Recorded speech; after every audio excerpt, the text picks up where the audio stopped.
Hello everyone, welcome to my channel. ನಾನು ನಿಮ್ಮ ಅಕ್ಷತಾ ಸದಾನಂದ್. ಇವತ್ತು ಉಳಿದಿರುವಂಥ ರೈಸ್ ಏನಿರುತ್ತೆ, ಮಿಕ್ಕಿರುವಂಥ ರೈಸಲ್ಲಿ ಏನಾದರೂ ಒಂದು ಹೊಸ ರೆಸಿಪಿನ ಟ್ರೈ ಮಾಡೋಣ ಅಂತ ಮಾಡಿರುವಂಥದ್ದು. ಇದರಲ್ಲಿ ಉಳಿದಿರೋ ಅನ್ನದಲ್ಲಿ ಪೊಟ್ಟು ರೆಸಿಪಿನ ಹೇಗೆ ಮಾಡೋದು ತುಂಬ ಚೆನ್ನಾಗಿರುತ್ತೆ. ಹೇಗೆ ಮಾಡೋದು ಅಂತ ನೋಡೋಣ. ಈಗ ಇದಕ್ಕೆ ಏನೇನು ಬೇಕು ಅಂತಲೇ ನೋಡೋಣ. ನೋಡಿ, ಒಂದು ಬೌಲಷ್ಟು ನಾನು ಉಳಿದಿರುವಂಥ ಅನ್ನನ ತೊಗೊಂಡಿರುವಂಥದ್ದು, ಹಾಗೆ ಒಂದು ಈರುಳ್ಳಿನ ಚಿಕ್ಕದಾಗಿ ಕಟ್ ಮಾಡಿಟ್ಟಿರುವಂಥದ್ದು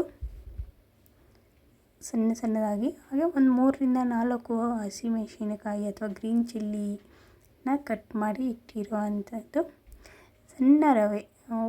ಸಣ್ಣ ರವೆಯಲ್ಲಿ ಉಪ್ಪಿಟ್ಟು ಮಾಡ್ತೀವಲ್ಲ ಆ ಸಣ್ಣ ರವೆನ ತೊಗೊಂಡಿರುವಂಥದ್ದು, ಅಥವಾ ಮತ್ತು ಮೊಸರು, ಕೊತ್ತಂಬರಿ ಸೊಪ್ಪು, ಕರಿಬೇವನ್ನ ಚಿಕ್ಕದಾಗಿ ಕಟ್ ಮಾಡಿ ಇಟ್ಕೊಂಡಿರುವಂಥದ್ದು, ಸ್ವಲ್ಪ ಜೀರಿಗೆ, ಸ್ವಲ್ಪ ಅರಿಶಿನ ಪುಡಿ, ರುಚಿಗೆ ಉಪ್ಪು.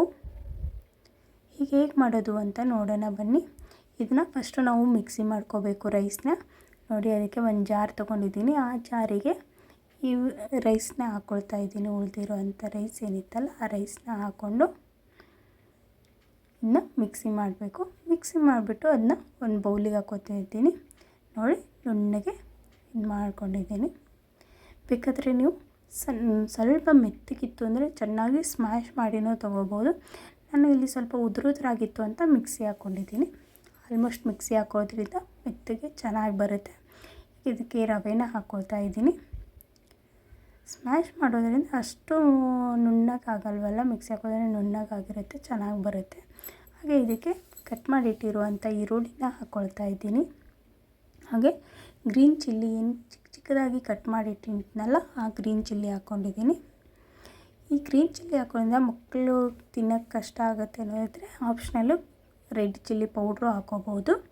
ಇದಕ್ಕೆ ಕರಿಬೇವನ್ನ ಕಟ್ ಮಾಡಿಟ್ಟಿದ್ನಲ್ಲ ಕರಿಬೇವು ಹಾಕ್ಕೊಳ್ತಾ ಇದ್ದೀನಿ. ಹಾಗೆ ಕೊತ್ತಂಬರಿ ಸೊಪ್ಪನ್ನು ಹಾಕ್ಕೊಳ್ತಾ ಇದ್ದೀನಿ. ರುಚಿಗೆ ನೋಡಿ ಎಷ್ಟು ಬೇಕೋ ಅಷ್ಟು ಉಪ್ಪನ್ನ ಹಾಕ್ಕೊಳ್ಳಿ. ಯಾಕಂದರೆ ರೈಸ್ ಮಾಡಬೇಕಾದ್ರೆ ಉಪ್ಪು ಹಾಕಿರ್ತೀರ ಒಬ್ಬೊಬ್ಬರು ಹಾಕಿರೋಂಗಿಲ್ಲ. ಹಾಕದೇ ಇರೋರೇ ಕಮ್ಮಿ, ಹಾಕಿರೋರೇ ಜಾಸ್ತಿ. ಅದಕ್ಕಾಗಿ ನೋಡಿ ಉಪ್ಪು ಹಾಕ್ಕೊಳ್ಳಿ. ಹಾಗೆ ಸ್ವಲ್ಪ ಅರಿಶಿಣ ಪುಡಿ ಹಾಕೋದ್ರಿಂದ ಸ್ವಲ್ಪ ಕಲರ್ ಚೆನ್ನಾಗಿ ಬರುತ್ತೆ, ಟೇಸ್ಟು ಇರುತ್ತೆ, ಚೆನ್ನಾಗಿ ಕಾಣುತ್ತೆ ಅನ್ನೋ ಕಾರಣಕ್ಕೆ ಸ್ವಲ್ಪ ಜೀರಿಗೆ ನೋಡಿ 1 ಟೇಬಲ್ ಸ್ಪೂನಷ್ಟು ಹಾಕ್ಕೊಳ್ಳಿ. ಹಾಗೆ ಮೊಸರು ನೋಡಿ, ಮೊಸರು ಒಟ್ಟಿಗೆ ಎಲ್ಲ ಮೊಸರು ಹಾಕ್ಕೋಬೇಡಿ, ನೋಡಿ ಮೊಸರು ಹಾಕ್ಕೊಳ್ಳಿ.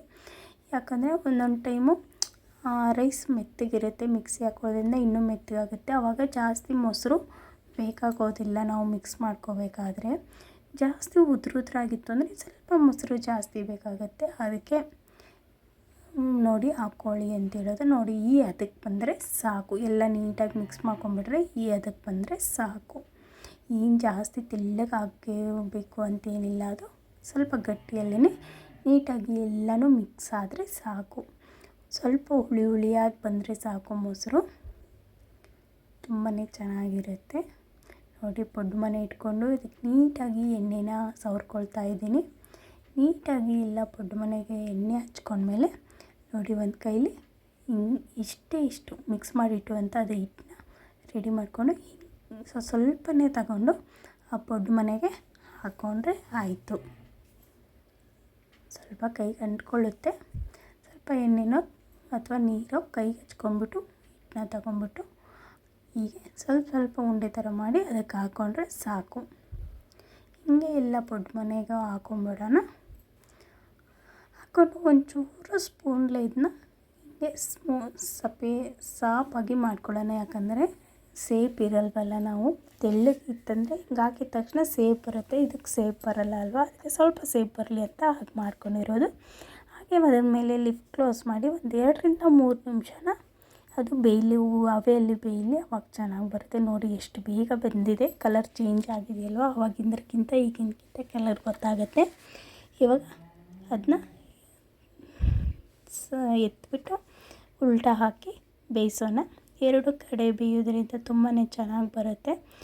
ಇದು ರವೆ ಹಾಕೋದ್ರಿಂದ ಮೇಲೆ ಕ್ರಿಸ್ಪಿ ಥರ ಬಂದ್ರೂ ಒಳಗಡೆ ಸ್ಮೂತಾಗಿ ಚೆನ್ನಾಗಿರುತ್ತೆ. ನೋಡಿ, ಹಾಗೆ ಎಲ್ಲ ತಿರುಗಿ ಹಾಕ್ಕೊಂಡು ಇದು ನಾರ್ಮಲ್ ಹಿಟ್ಟು ನಾವು ಪಡ್ಡು ಮಾಡ್ತೀವಲ್ಲ ಅದು ಬೇಗ ಬೇಯುತ್ತೆ. ಇದು ಸ್ವಲ್ಪ ಲೇಟು ಬೇಯೋದು, ಆದರೆ ರುಚಿನೂ ಅಷ್ಟೇ ಚೆನ್ನಾಗಿರುತ್ತೆ.